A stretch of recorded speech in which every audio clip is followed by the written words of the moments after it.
Bonjour à tous.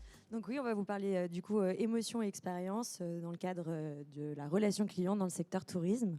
Donc je vais me présenter rapidement. Donc, Lorraine Audran, je suis Customer Success Manager chez Axialis et donc j'accompagne les clients à mettre en place leur solution de téléphonie et je les suis sur toute la durée du contrat. Et je suis aujourd'hui du coup avec Stéphanie Namour, qui est directrice expérience client chez TUI, et bien sûr Lucas Gebhard, qui est président également de Moby Travel, que je vais laisser se présenter rapidement. Bonjour, Euh, donc je suis Lucas, le fondateur de Moby Travel, qui est le premier tour opérateur pour les personnes qui sont à mobilité réduite et en situation de handicap. Bonjour à tous, Stéphanie Namour, donc directrice de l'expérience client chez TUI Group, chez TUI France, pardon, pas encore TUI Group. Donc, avant de rentrer dans le vif du sujet, c'était important de mettre un petit peu de contexte. Et pour ça, je vais vous présenter du coup rapidement la société Axialis. Donc, pour ceux qui ne nous connaissent pas, Axialis, on est une solution de téléphonie SaaS qui est dédiée à la relation client. Donc, en quelques chiffres, Axialis, c'est 40% de croissance de MRR depuis 5 ans. On est disponible dans environ 40 pays. Et on a actuellement 350 services clients qui sont équipés. Donc dans différents secteurs. Donc on a 3 verticales, à savoir l'assurance, le retail et bien sûr le voyage, dont nous allons parler amplement aujourd'hui. Vous pouvez voir quelques-unes de nos références, telles que Worldia, TUI, Moby Travel, SNCF Connect et bien d'autres. Ce qui fait la particularité d'Axialis, c'est qu'on est opérateur télécom et du coup qu'on gère nos propres infrastructures et qu'on est connecté grâce à des connecteurs natifs à différentes solutions comme des logiciels de relations clients, des logiciels de paiement et bien d'autres pour vraiment permettre à nos prestataires et partenaires de pouvoir proposer un service omnicanal et vraiment historiser l'information et fluidifier le trafic. Maintenant qu'on a présenté Axialis, je vais laisser Lucas vous présenter Moby Travel. Donc Moby Travel, comme je l'ai dit tout à l'heure, c'est le premier tour opérateur pour les personnes en situation de handicap et à mobilité réduite. Dans le détail, c'est une société que j'ai créée en 2018 suite à un problème personnel parce qu'à l'époque, il n'y avait aucune solution pour les personnes en fauteuil roulant pour voyager sereinement et sans problème et sans avoir de surcoût lié à leur handicap. Aujourd'hui, Moby Travel, on est les leaders en France, on est distribué de partout, chez Selectour, chez Leclerc Voyage, Carrefour Voyage, etc.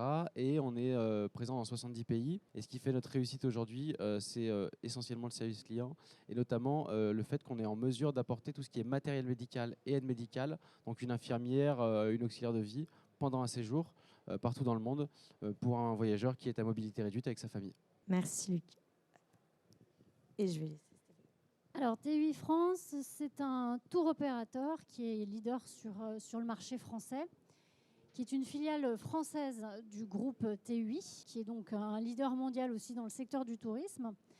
Nous avons 3 marques emblématiques qui sont donc les clubs Marmara, les clubs Lukea et Nouvelles Frontières, avec un modèle économique qui est basé à 75% sur des vacances en club et 25% sur des séjours en circuit autotour. Donc à notre distribution, on a 188 agences mandataires, plus de 3000 agences de voyage donc, qui sont des agences partenaires. On retrouve Leclerc, Carrefour, Selectour, Havas et j'en passe. Et on a un site tui.fr également, sur lequel on se distribue. Merci. Donc c'est vrai que quand on parle voyage, on parle souvent d'expérience client. Et du coup, la question que je vais vous poser aujourd'hui, c'est quelle est votre définition de l'enchantement client? Peut-être que Stéphanie, tu peux commencer à parler. Oui, alors la philosophie en fait TUI France sur l'enchantement client, c'est de travailler des instants waouh en fait à toutes les étapes du parcours client. Donc ça va passer par différentes actions. Alors je vais plutôt vous partager des actions marketing dans un premier temps. Ça va passer par quoi? En fait, sur la phase d'inspiration, on va travailler par exemple sur un magazine qu'on retrouve l'Infiniment, qu'on va retrouver en agence de voyage. On va travailler sur des actions où TUI en fait va s'inscrire dans des jeux concours que vous pouvez retrouver en agence TUI, où on fait gagner, où on participe. En fait, là, ça a été par exemple en janvier à hauteur de 2 000 € sur des vacances à gagner. Donc ça, c'est sur les phases d'inspiration. Sur les phases en parcours à destination, on a vraiment tout un investissement à travers nos équipes d'animation sur place, sur lesquelles on investit énormément. C'est-à-dire qu'il y a vraiment une personnalisation, il y avait vraiment des temps d'animation. Il y a chaque année en fait différentes actions qui sont organisées avec des programmes qui changent. On va aussi on va faire découvrir l'art du chocolat au Costa Rica. On va créer vraiment des instants privilégiés pour nos clients à destination. Sur le retour après voyage, pareil, on va avoir différentes actions sur lesquelles on va travailler la fidélité, le remerciement client. Ça peut être de la communication à travers la bouteille de champagne. On travaille aussi sur le client B2B, c'est-à-dire qu'on a les actions vis-à-vis de nos clients qui voyagent, mais on a aussi les actions vis-à-vis des agences, où là, on axe beaucoup sur de la formation, sur du séminaire hôtelier, sur les séminaires toute la formation qu'on met en place auprès des équipes d'animation, donc avec un véritable accompagnement. Après, ça, c'est le souhait ultime de nos marques, d'accord, c'est de travailler sur cette partie marketing, entre guillemets.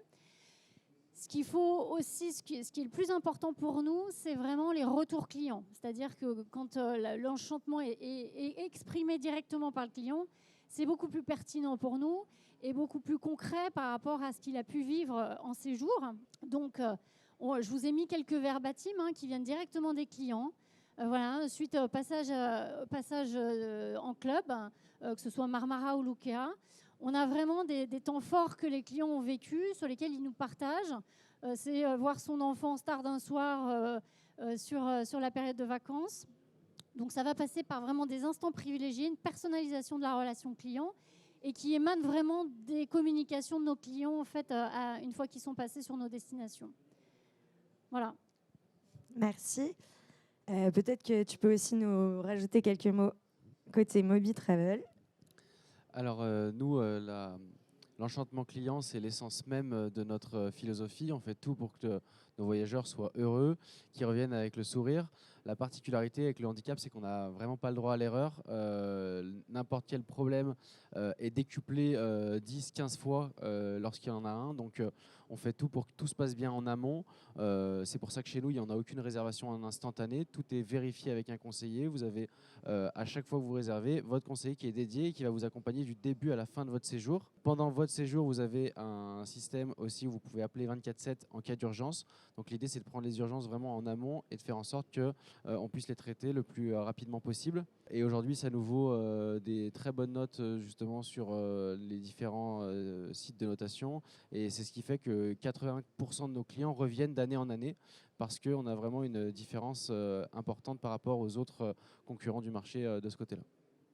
C'est vrai que souvent, quand on parle du coup d'enchantement client sur le travel, on pense beaucoup à la destination finale. Ça s'est aussi lu dans les verbatim de TUI. Mais comment est-ce que vous intégrez cette expérience client dans tout le parcours, donc en entier, et surtout comment l'expérience collaborateur vient y contribuer? Et je pense que du coup, on va pouvoir voir les piliers qui sont vraiment importants chez vous. Et est-ce que tu peux nous expliquer quels sont ces piliers? Alors, chez TUI France, ça se fait en plusieurs temps. Pour un tour opérateur, en règle générale, ce qu'on voit sur le marché en France, chez les tours opérateurs, c'est une organisation plutôt verticale. C'est-à-dire, tout est assez séparé et les différentes étapes du parcours client, elles peuvent être assez distinctes les unes des autres.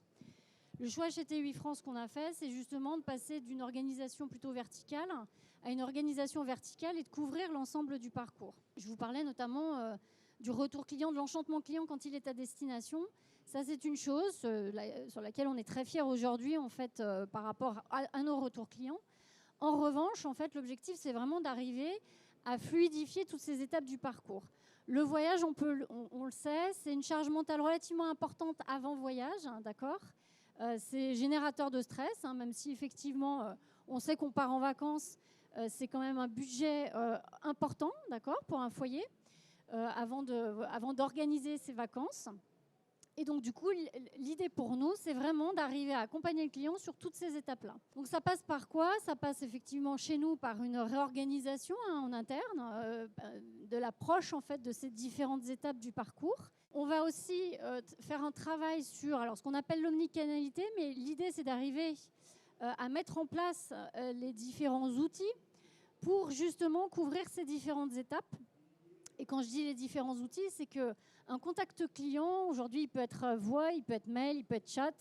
Les clients ont besoin de rentrer en contact avec les marques par différents canaux. Ce qui fait que nous, en tant que marque, et ce qu'on souhaite, c'est être T8 marque de service, on doit pouvoir accompagner nos clients sur l'ensemble de ces canaux et l'ensemble de ces choix par rapport à ça. Donc ça passe aussi par de la réassurance client, faire les bons choix des bons outils, ça j'y reviendrai. Ce n'est pas un hasard, effectivement, si on est là avec Axelis aujourd'hui. Donc, faire les choix des bons outils et organiser aussi les équipes en fonction, justement, de cette fluidification du parcours client et de ces différentes étapes. On parle de l'inspiration jusqu'à le retour après voyage. Il peut se passer une année, plus d'une année, d'accord, comme il peut se passer 15 jours avant que je décide de partir en vacances. Et en plus, dans un contexte où aujourd'hui, il faut faire avec les grèves. Je crois que la journée est assez significative de notre planning au quotidien. Donc, il faut faire avec les annulations de vol, il faut faire de la reprotection, il faut trouver une solution pour notre client qui est en taux de stress maximal. Et donc, ça passe effectivement par des équipes qui sont très expertes de leur métier et auprès de qui il faut apporter des solutions. Pour moi, j'insiste vraiment dans notre organisation aujourd'hui, c'est que l'enchantement client, il n'arrive pas par hasard et c'est une conséquence de tout ce qu'on met en œuvre. C'est-à-dire aussi qu'il y a un gros travail qu'on réalise avec l'équipe service client, d'organisation, de montée en compétences aussi, et d'organisation vis-à-vis de nos outils.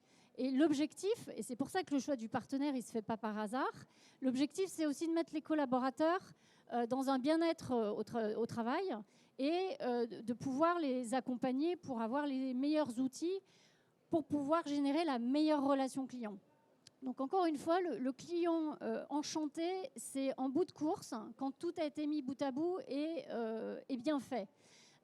Il n'est enchanté que si mon collaborateur, il a ce qu'il faut pour travailler, il a effectivement suffisamment de contexte et d'outils pour le faire. Donc pas de hasard, mais une grosse organisation en amont et en back-office chez T8 France. Merci. Et pour toi, Lucas, est-ce que tu pourrais nous en dire plus ? Alors, c'est aussi élémentaire, je partage complètement votre vision des choses. Alors, chez nous, on n'ouvre pas une destination tant qu'on ne l'a pas vérifiée. On a 70 destinations, 30 000 hébergements vérifiés et certifiés. Donc là, j'ai une collègue qui est aux Canaries. La semaine dernière, j'avais quelqu'un à Punta Cana. Il y a un mois, j'avais quelqu'un en Tunisie. Et en fait, on a des collaborateurs qui font le tour du monde, littéralement, pour aller vérifier que tout soit conforme à ce qu'on va vendre à nos clients. Et ça a deux effets ultra positifs. Le premier, c'est qu'on a des collaborateurs qui sont boostés tous les 3-4 mois. Ils vont faire un petit voyage qui est très sympa. Ils sont très bien accueillis par nos fournisseurs, qu'on remercie d'ailleurs. Et ensuite, nos clients n'ont aucun risque d'avoir de mauvaises surprises puisqu'on a des photos à l'appui. On sait exactement dans tel hôtel si la piscine est accessible, si elle ne l'est pas, si la douche l'est, etc., etc. Et tout ça, ça fait vraiment une osmose qui est vraiment parfaite. On a des collaborateurs motivés et des clients qui sont très très contents, donc c'est parfait. Et quand on fait ces tours-là, on en profite aussi pour trouver des petites activités qui sortent du quotidien. Quand on est handicapé, on ne peut pas aller à l'office de tourisme trouver des activités, ça ne marche pas trop. Donc nous, on va aller leur sortir les petites activités qui sont un peu hors des sentiers battus, qui leur permettent de vraiment avoir cet effet waouh pendant le voyage et de se dire j'ai pu aller faire du parapente, j'ai pu aller faire de la plongée, etc. etc. Beaucoup de personnalisation et de validation en amont. Ouais. Donc là, on voit que vous passez beaucoup de temps à organiser vraiment l'effet waouh dont on parlait au début. Mais comment vous arrivez vraiment à mesurer la satisfaction client pour qu'elle soit tangible, in fine ? Alors, chez nous, on a une mesure à destination. Une fois que le client y rentre, d'accord, il reçoit un questionnaire. Et donc là, on a du Net Promoting Score qui est fait notamment sur les clubs Lukea et les clubs Marmara. Donc, on a une mesure très concrète de la satisfaction de nos clients à destination, de leur séjour. Ça va passer par l'évaluation de l'hôtellerie, de la restauration, de l'animation. Donc, il y a des critères très précis d'évaluation, ce qui nous permet d'avoir un taux de satisfaction tout à fait cohérent en fait, sur l'ensemble de nos destinations. Ça, c'est une chose. On a aussi l'indicateur du taux de litige après voyage qui nous permet de nous situer et de situer le niveau de satisfaction de nos clients. Ça, c'est à destination. Il y a aussi, et c'est aussi pour ça qu'on a ce partenariat avec Axialis, l'idée étant aussi de mesurer la satisfaction sur le long terme à toutes les étapes du parcours. Donc c'est aussi en mettant en place les outils pour ce faire que demain on va pouvoir développer notre mesure de la satisfaction à toutes les étapes. Ça, c'est une chose. En mesure de satisfaction, on a aussi, et là pour le coup on a des clients ambassadeurs, on a des applications Facebook qui ont été créées par nos clients directement, sur lesquelles on n'a aucune influence ni marketing, on n'agit pas. Donc on a les accros des clubs Lukea et on a les mordus des clubs Marmarin, où là c'est nos clients en direct en fait, qui communiquent en permanence sur les destinations sur lesquelles ils sont, sur leurs impressions, sur le est-ce que vous avez un conseil, je voudrais changer de club l'été prochain, est-ce que vous me conseillez tel ou tel club sur telle ou telle destination. Donc là c'est le meilleur retour aussi pour nous, parce que c'est cette population d'ambassadeurs aujourd'hui qui nous permet d'avoir un retour en permanence tous les jours en fait, parce que ces supports en fait sont vraiment alimentés tous les jours, et donc d'avoir un retour constant de nos clients et une mesure de la satisfaction, et voire même pouvoir débloquer certains points de blocage qu'on arriverait qu'on arriverait du coup à pouvoir traiter directement avec nos hôtels. Merci. Et toi, Lucas, est-ce que tu as des retours qui vous permettent d'avancer côté satisfaction client ? Également, alors comme je l'ai dit, on a un service d'astreinte 24/7 pendant les séjours. Donc déjà, on essaye de limiter un maximum les problèmes en amont ou pendant qu'ils sont là pour ne pas avoir de mauvais retours. Aujourd'hui, on utilise principalement Trustpilot, que vous pouvez voir ici pour récolter l'avis de nos voyageurs. Et donc les avis sont globalement très positifs. Et la deuxième métrique qu'on regarde beaucoup, c'est ce que j'ai dit tout à l'heure aussi, c'est le taux de retour client, combien sur 100 clients, combien reviennent d'année en année. On est à 80% d'année en année, donc de 2022 à 2021. Et depuis le début de la société, on a 30% de nos clients, donc depuis 2018, qui sont toujours là. Donc les premiers clients de 2018 reviennent toujours, etc. Donc c'est absolument génial. Donc on est vraiment très contents pour ça. Quand on a commencé à collaborer et avant cette conférence, vous avez tous les deux mis beaucoup d'importance dans le choix de la téléphonie, qui reste un des piliers stratégiques pour vous. Est-ce que vous pouvez nous illustrer en quelques chiffres ou valeurs pourquoi ce canal reste très important et essentiel à votre business ? Peut-être que Stéphanie, oui. Peu importe. Alors, je vous le disais, l'idée, c'est de couvrir l'ensemble d'un parcours client, d'accord, que du moment où il s'inspire jusqu'au moment où il revient. Donc, il se passe un temps certain. Il peut y avoir beaucoup d'interactions avec la marque, de ce fait. Ce qu'on observe, en revanche, et ça, c'est assez linéaire, ça évolue. C'est-à-dire que le client français, il veut rentrer en contact avec son service client par téléphone.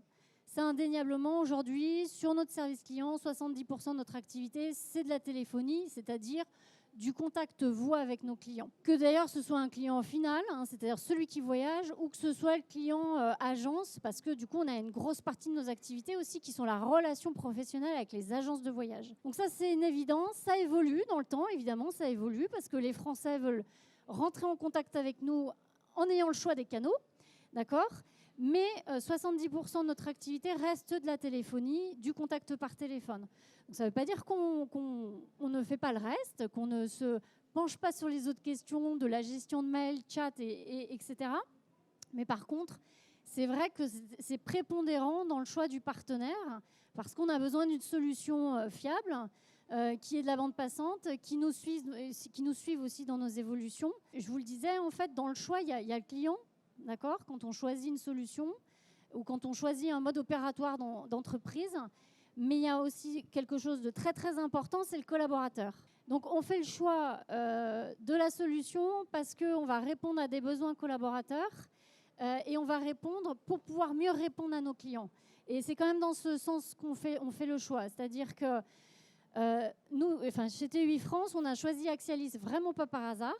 On a sourcé différentes solutions. On est allé regarder, comme vous pouvez le faire aujourd'hui sur le salon, on est allé regarder ce que plusieurs acteurs font. On a fini par trouver deux partenaires potentiels et les équipes, du coup, ont aussi pu participer à cette sélection. Je n'ai pas voulu influencer forcément le choix des équipes sur un partenaire plutôt qu'un autre. Mais ce qui est assez évident, c'est l'opérationnalité de la solution et l'unanimité en fait des collaborateurs vis-à-vis de la solution Axelis. Alors c'est pas que je veux vous vendre absolument, mais quand même, je partage quand même le fait que pour traiter de l'humain, il faut avoir un outil efficace. D'accord ? On sait que nos clients, ils vont revenir. Alors chez nous, ils ne reviennent pas forcément l'année d'après, mais sur 3 ans, ils vont revenir. D'accord ? Ils vont tester, s'ils avaient testé un club Luca, ils vont peut-être tester un club Marmara l'année d'après ou les années d'après. Donc, encore une fois, il faut qu'on ait tous les outils en œuvre pour pouvoir fluidifier cette relation. Donc oui, la voix, ça reste prépondérant chez nous. Et même si les autres canaux se développent, on voit quand même que nos clients, sur le marché français en tout cas, les clients font le choix de rentrer en contact avec nous par téléphone. Oui, notamment du coup sur tout ce qui est réservation, c'est ça. Alors, sur la réservation, donc quand on parle de relation client, ça va se faire à plusieurs niveaux. Donc, je vous disais, je m'inspire, je voyage et je reviens. Je vous synthétise les étapes, mais ça fait à peu près ça. Et effectivement, l'objectif chez nous, c'est que vraiment, on ait un contact privilégié sur la partie réservation et qu'on puisse à la fois se consacrer à bien accompagner nos clients sur le choix de leur voyage, et ça se fait en agence ou ça se fait aussi par téléphone, d'accord ? Parce que nos clients web, ils ont tout le temps la possibilité de nous contacter aussi pour pouvoir être conseillés. Et ça se fait aussi par beaucoup de suivi derrière de nos clients. Voilà. Merci. Et toi aussi, bon, voilà, directement avec cette slide qui a 100% des réservations qui sont finalisées par téléphone. Est-ce que tu peux nous en dire davantage ? Non, alors, oui, je vais vous en dire davantage, mais c'est vrai que c'est vraiment important pour nous d'avoir une solution qui soit fiable. On n'avait pas ça par le passé. Une statistique aussi très importante chez nous, c'est qu'on double de taille tous les ans. Et qu'en fait, je me suis rendu compte qu'avec une bonne solution de téléphonie, ça me permettait de limiter mon augmentation d'effectifs. Et c'est pas parce qu'on double de taille que je vais doubler l'effectif à chaque fois.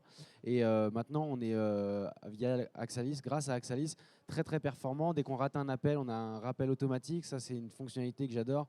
Ça veut dire qu'il n'y a pas un client qui, sous 1 heure après qu'il nous ait rappelé, n'a pas un conseiller au téléphone. Il y a des systèmes de renvoi d'appels automatique selon des règles qu'on a définies, selon différents types de handicaps, s'ils sont clients, les antécédents. Donc, chez nous, vous avez un conseiller, c'est votre conseiller qui vous suit du début à la fin, sauf exceptionnalité, sauf quand c'est exceptionnel. Mais normalement, c'est comme ça que ça se passe. Et donc, du coup, tout ça, ça le permet. Donc, c'est vraiment un outil pour nous qui est vraiment formidable. Et donc, on en est très, très content. Et c'est, je pense, ce sera un des facteurs de réussite de notre année 2023. C'est bien à entendre.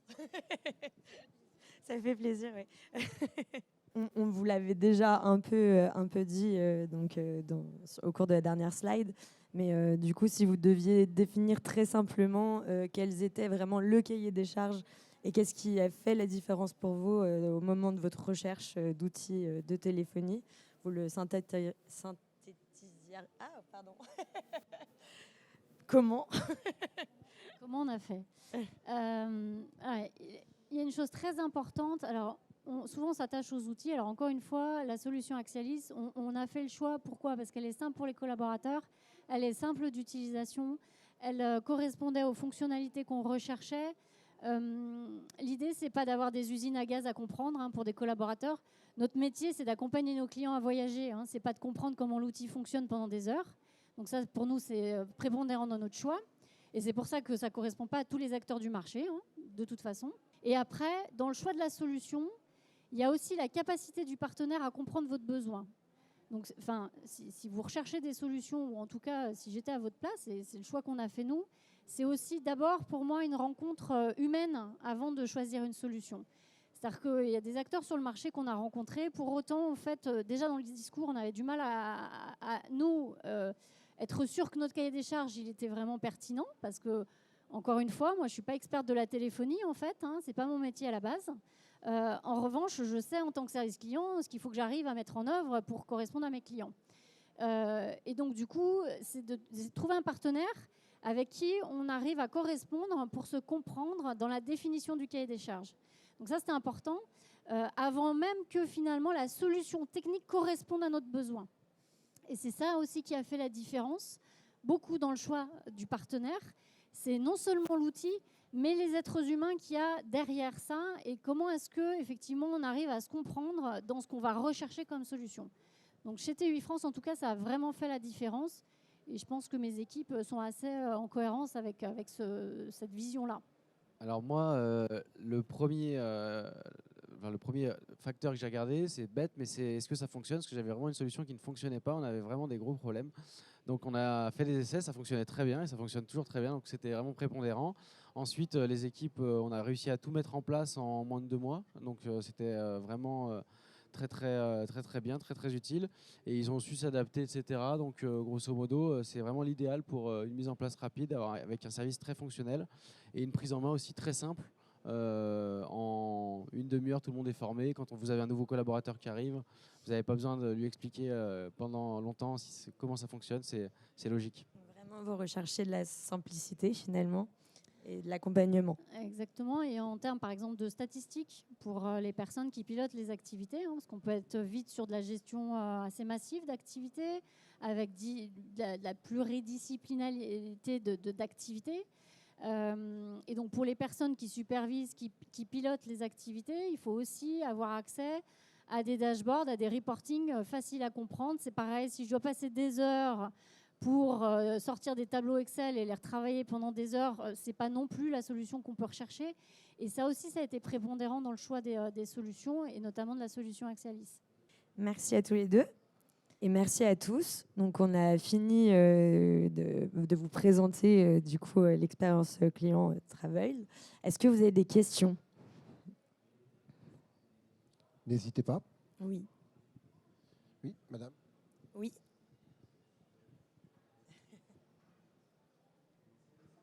Bonjour, j'ai une question au sujet du NPS. Comment vous collectez du coup les avis chez vos clients?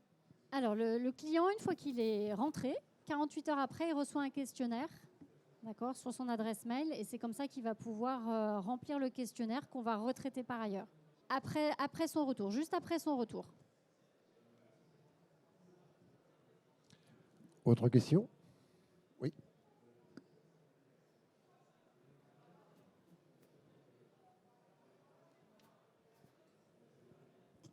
Merci. Ma question, elle est pour le Moby Travel. Votre label, c'est plus de 150 critères. Comment est-ce que vous les avez construits? Alors, on a créé notre label avec 2 ergothérapeutes qui sont des spécialistes du handicap et avec une centaine de clients. En fait, le travail qu'on a fait, la difficulté, c'est qu'on a dû contrebalancer les normes avec les usages. Il existe en France un label qui est le label Tourisme Handicap, qui est très bien, mais il est très bien si vous êtes très handicapé. C'est-à-dire que c'est blanc ou noir, soit c'est très accessible, soit ça ne l'est pas. Et on a énormément d'hôteliers et de personnes en situation de handicap qui ont des besoins qui sont plus faible que cela. Et donc, du coup, nous, on a créé un label sur une graduation de 1 à 4 abeilles. 1 abeille par rapport à notre logo, 1 abeille pour les personnes qui sont plutôt âgées, 4 abeilles pour ce qu'on appelle de l'HAD, donc c'est de l'hospitalisation à domicile avec tous les services dont j'ai parlé. Et sur les 4 handicaps, moteur, auditif, visuel et mental. Donc, c'est vraiment une co-construction. On a mis 1 an pour faire ça. On a profité de 2020 et d'une baisse d'activité significative pour tout retravailler. Donc voilà. Autre question?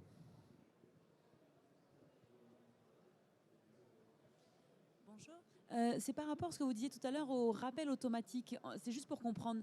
En fait, quand il y a des appels rentrants, ce que vous disiez tout à l'heure, si jamais on ne décroche pas, ça enregistre le numéro qui a appelé et ça rappelle quand les lignes sont... Oui, c'est ça. On a des options de callback qui font en sorte que si le service client n'a pas pu prendre en charge l'appel, on va venir enregistrer du coup le numéro appelant dans une base de données et à partir du moment où l'un des conseillers repasse en disponible, on va générer automatiquement l'appel sur le dispositif. Donc oui.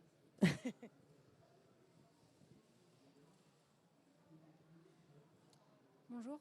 Moi, j'avais une question concernant l'accompagnement des conseillers et la formation, la montée en compétences, le suivi un peu managérial par rapport à basiquement leurs résultats ou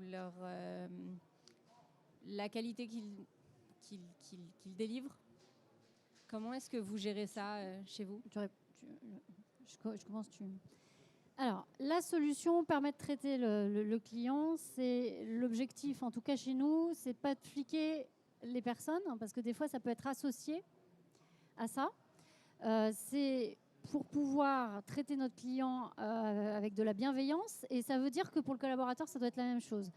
Quand on dit on veut suivre des statistiques, on veut savoir sur la masse qu'on a à traiter, effectivement, vis-à-vis de nos clients finaux, vis-à-vis de nos clients professionnels, comment est-ce qu'on est? Est-ce qu'on répond à 9 appels sur 10 hein, parce que ça reste quand même notre objectif. Et si ce n'est pas le cas, on regarde à quel moment ça se produit, qu'est-ce qu'on va pouvoir mettre en œuvre. Donc l'avantage de la solution, c'est de pouvoir prendre du recul par rapport à ce qu'on fait.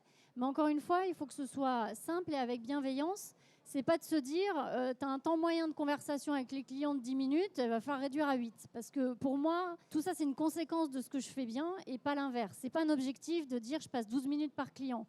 Chez TUI France, on passe le temps qu'il faut avec nos clients. Après, on se pose les bonnes questions de dire, est-ce qu'effectivement, on répond bien à 9 clients sur 10 et justement, ce que la solution nous permet de faire, c'est de nous donner toutes les données qu'on va pouvoir exploiter et sur lesquelles on va pouvoir s'organiser. Mais il ne faut pas que ce soit générateur de stress chez le collaborateur. C'est pour ça que vraiment dans la balance, il y a les deux. Il y a le client et il y a le collaborateur. Ça doit être une solution pour le collaborateur de bien traiter le client, mais pas de maltraiter le collaborateur, à aucun moment donné. Donc, mais encore une fois, c'est du management. C'est-à-dire qu'il ne faut pas détourner les outils, ce pourquoi ils ne sont pas faits. Et j'insiste souvent avec mes équipes, encore une fois, ça doit être un outil de travail et pas un objectif en soi. C'est pour ça qu'il doit être simple et qu'il doit me donner de la data en fait, exploitable pour qu'on s'améliore vis-à-vis de nos clients, mais encore une fois, pas dessiner un cadre strict pour manager le collaborateur. Ce n'est pas un outil de management, parce que du coup, on peut enregistrer, effectivement, je peux écouter les conversations. Encore une fois, c'est un objectif de coaching. C'est-à-dire que c'est pour faire monter en compétence le collaborateur. Ce n'est pas pour savoir s'il a fait sa vente ou pas sa vente, ça ne m'intéresse pas ce genre de choses. Par contre, s'il est en difficulté avec une certaine typologie de client, oui, mon travail, c'est effectivement de l'entendre et de se dire, OK, qu'est-ce que je peux te donner comme outil, comme moyen pour faire en sorte que tu sois plus à l'aise avec mes clients. J'ai 40 personnes en carafe dans un aéroport parce qu'il y a un vol qui a été annulé. Je pense que l'exemple est assez concret pour tout le monde.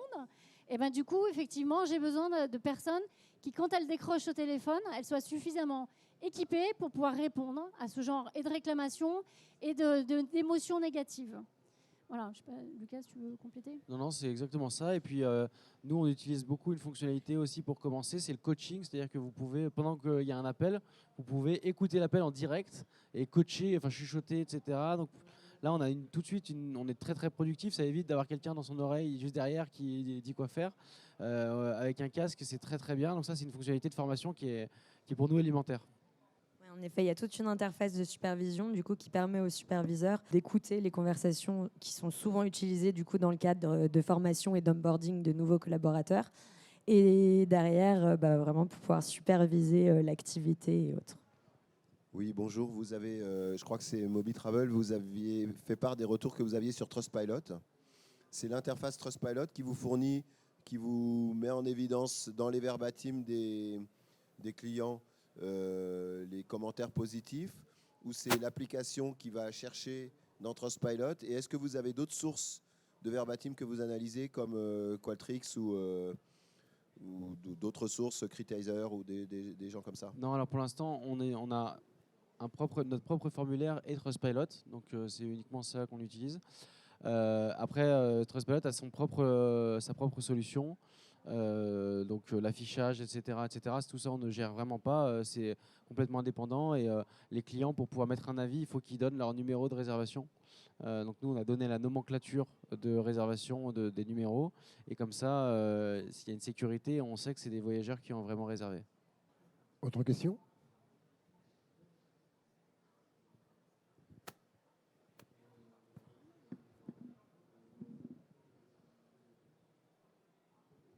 Bonjour. Tout à l'heure, vous avez parlé du NPS suite au retour de vacances chez TUI. Est-ce que vous collectez aussi cette donnée après un échange, une interaction avec un conseiller? Alors justement, à date, non. Et ça fait partie de nos objectifs, justement, en passant d'une organisation assez verticale où on est très focus sur nos clients à destination. C'est-à-dire qu'on s'assure que tout se passe bien jusqu'à ce qu'ils arrivent et qu'ils vivent vraiment un séjour de rêve une fois qu'ils sont sur place. On va mesurer la satisfaction quand ils reviennent de leur séjour à destination. Là, les prochaines étapes, c'est de mettre en place la mesure sur l'ensemble du parcours. Donc, effectivement, sur un contact voix, à un moment donné, de pouvoir avoir le retour client à chaud, à froid, sur différentes méthodes. Ça reste l'objectif, effectivement. Merci. Des prochains mois. Quelqu'un d'autre? À la 1, à la 2, à la 3, on a de juge. Bon. Ok. Eh bien, merci beaucoup. J'en profite juste pour vous dire que si jamais vous voulez plus d'informations sur Axialis ou si vous voulez échanger avec certains collaborateurs, on est sur le stand D08 E09. Et je vous remercie à tous d'être venus. Merci à tous. Merci pour votre participation. Merci. Merci Lorraine.